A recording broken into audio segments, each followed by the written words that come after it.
কোচবিহারে মেলা বসেছে সোনাঝুরির হাট রাজমাতা দিঘির পাড়ে। আমরা সব বান্ধবীরা মিলে কিন্তু সেই এক্সিবিশনে জয়েন করলাম এবং সেই মেলা দেখতে গেলাম।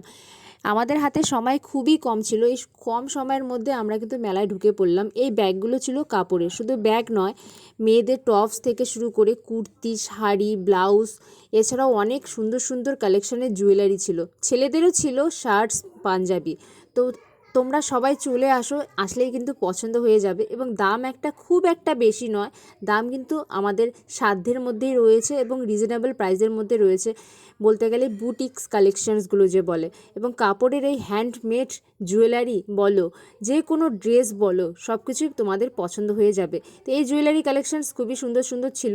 তো আমি কিন্তু তারপরে এই ব্লাউজের দোকানে গেলাম। ব্লাউজে এটা ছিল 150 টাকা থেকে প্রাইস শুরু, 200 টাকারও আছে। তো কাপড়ের এই কিছু কিছু কলমকারির মধ্যেও রয়েছে, খুবই পছন্দ হয়েছে। শাড়িগুলো ঝুলিয়ে রেখেছে, শাড়িগুলো এক এক করে দেখা হলো, আমাদেরকে দেখিয়ে দিল। এবং এই সময়টা আমাদের যেহেতু অনেকটাই কম সময় ছিল, ওটুকু সময়ের মধ্যে কি আর করব, তো বাইরে থেকেই পছন্দ করলাম এবং প্রাইসগুলো জিজ্ঞেস করলাম।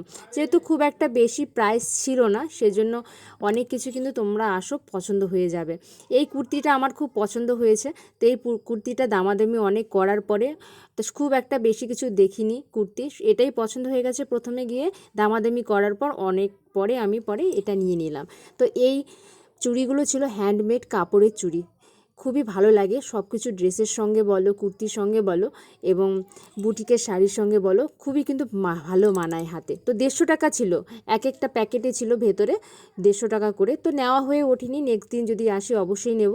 আজকের মিনি ব্লগটা এই অবধি। কেমন লাগলো? তোমরা সবাই চলে আসো এই সোনাঝুরির হাটে। চলো, টাটা।